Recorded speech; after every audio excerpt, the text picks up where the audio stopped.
morning, dear friends. Welcome to my channel and welcome to the computer period. In today's class, we are going to discuss about memory management. We have already seen processor management earlier. In our previous class, we had already studied about processor management, how a processor works, how it schedules the different jobs or processes to execute on the CPU, and we had also seen some CPU scheduling algorithms which come under two categories, preemptive and non-preemptive scheduling.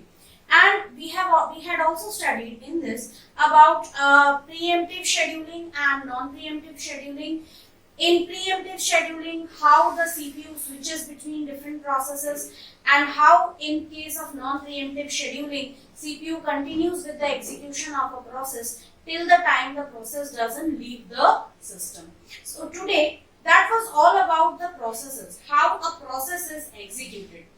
Today in this class, we are going to specifically study about memory management, how memory is managed. Okay, how a computer's memory, or how the RAM which we talk about, how RAM is managed. It is also known as physical memory space, or it is also known as physical address space.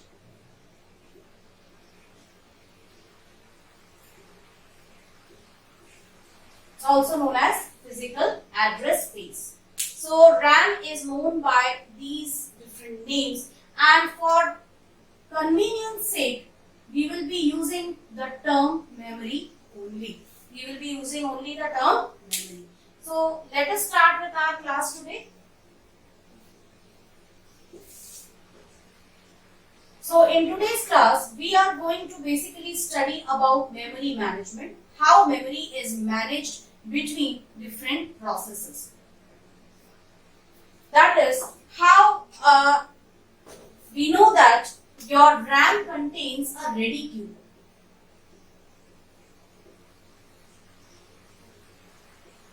What is a ready queue? Ready queue is a queue of processes which are waiting for the CPU to execute them.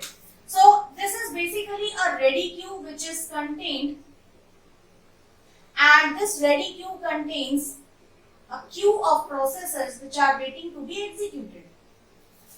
Now this ready queue is basically where it is in the RAM, that is in your physical memory space or physical address space. So RAM is usually very limited because it is an expensive device, it is volatile in nature, it is very fast in execution as compared to other devices.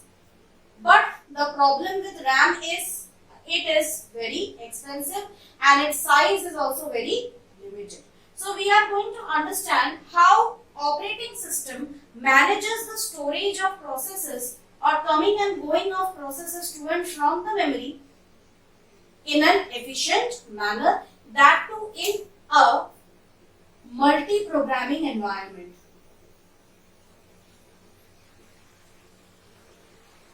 That too in a multi-programming environment. So we will try to understand that. So let's start. Now for purposes of convenience, because we have limited space on the board, for purposes of convenience, we are going to specify RAM which is of size 1024 kilobytes.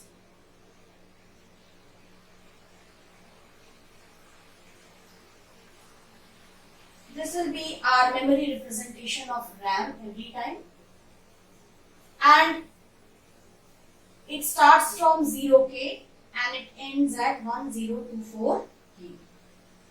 K stands for kilobytes. So we are considering a small RAM space which contains, it starts from 0K and ends at 1024K. And because we know that operating system is one such software, a system software which always stays in the RAM.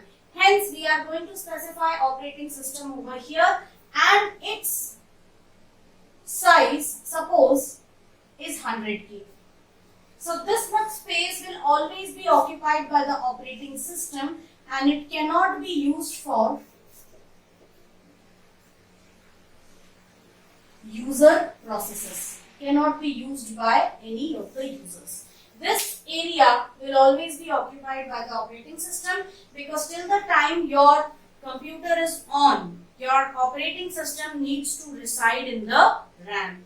This part which you can see here from 100K to 1024K, this is the part which can be used by user programs to store any of the programs being saved by the user.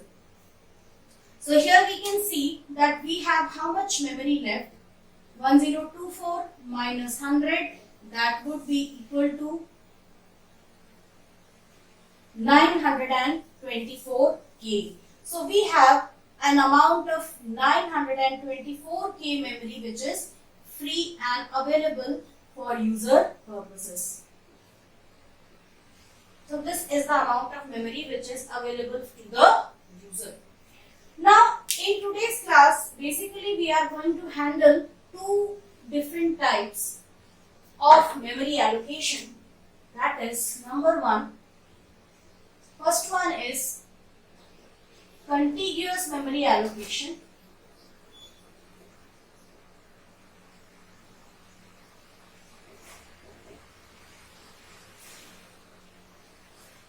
And the second one is non-contiguous memory allocation.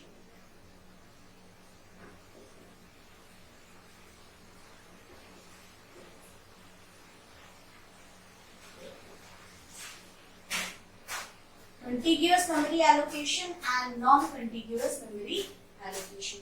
So we are going to see basically these two types of memory allocation here, and we will start with the first one, that is contiguous memory allocation. Now to tell you about contiguous memory allocation, what is contiguous memory allocation? Students, the word contiguous, you can say that it comes from the word continuous. That is, everything will be stored in sequence like this. This is P1, P2, P3 and P4. So everything has to be stored one after the other in a sequential manner. Okay, one after the other. That is the technical name for contiguous.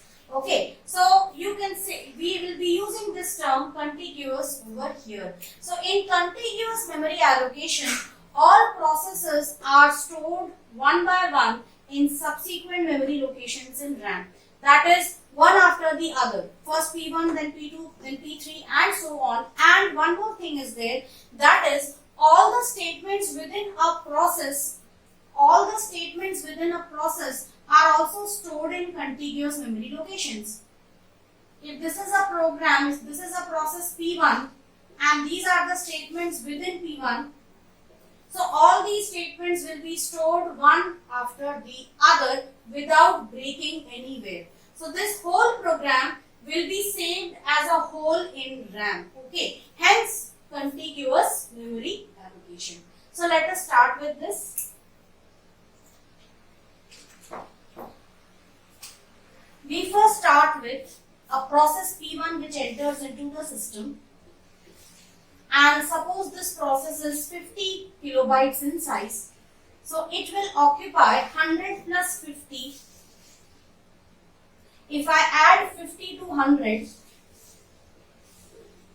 this will give me 150K, which is the ending address of P1. Now you have to find out how much memory is free. So we already had 924K of memory which was free. So we will write it over here. Free memory is 924K. So now it would be 924 minus 150. So that would give me 774K of memory. 774K of memory is free now. So now my free memory is this.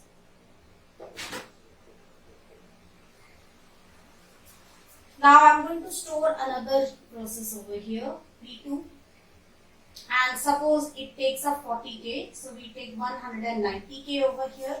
So let us deduct 40k also from this free memory. So now we have 734k memory which is free.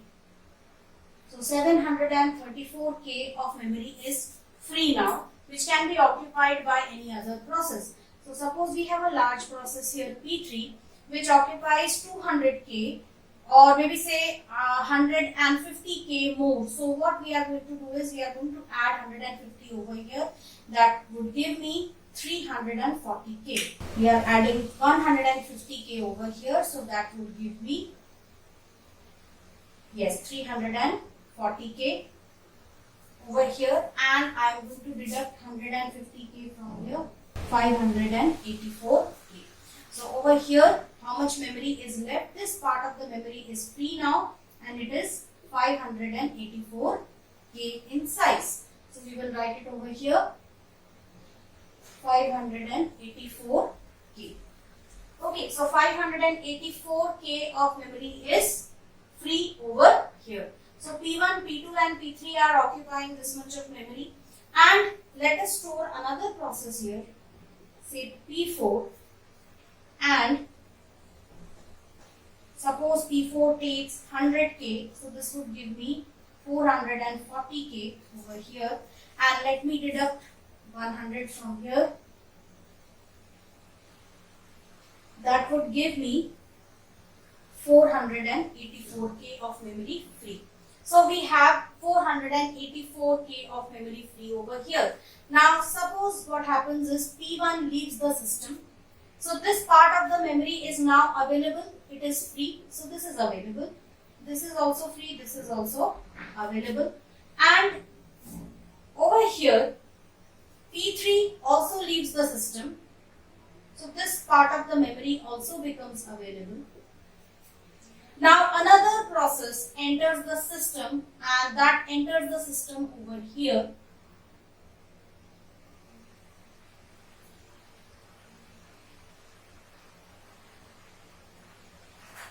That is, say, process P5. But P5 doesn't occupy the entire memory. It only occupies this much of memory. Say, for example, it occupies some 80k. So we will take, not 80k, this was 50k. So this should occupy, say, 140k. And some 10k is free over here. Another process enters the system, and it is stored over here.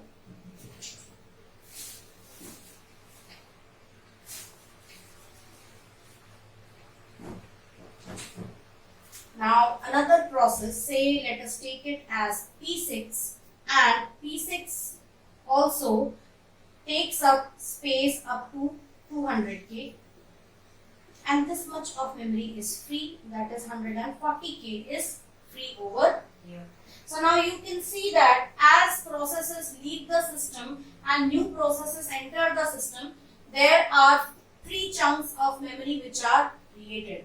So over here, suppose let us try to calculate the amount of free memory which is left everywhere.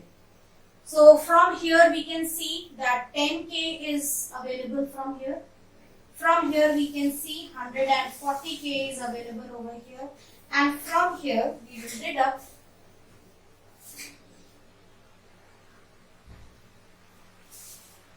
584k is free over. Let us add these 3. So we will get 10 plus 140 plus 584k, and let us try to do that. 734k of memory is free over here. So a total of 734k of memory is free. Now suppose there is a process P7 which arrives and which needs 1000k or which needs 700k. So will we be able to provide continuous 700k memory to process P7? The answer is absolutely no, because 10k is over here, 140k is over here, and 584k is over here. Hence 700K won't be possible to be provided contiguously to the process P7. Why? Because this free memory of 734K, it is scattered throughout over here. It is scattered throughout the memory. And this scattering of free chunks of memory is known as external fragmentation.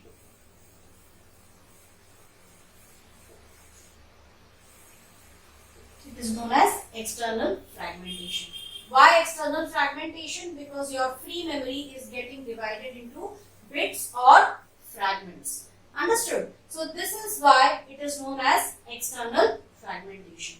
So because of which we cannot store a process large enough to be occupying the memory, even if the memory has free space available. But just because that amount of free space is scattered throughout the memory, we cannot allocate it to any other process, that is P7. Okay, so this is the reason why contiguous memory allocation was full of flaws and drawbacks, and hence came into existence the next type, that is non-contiguous memory allocation.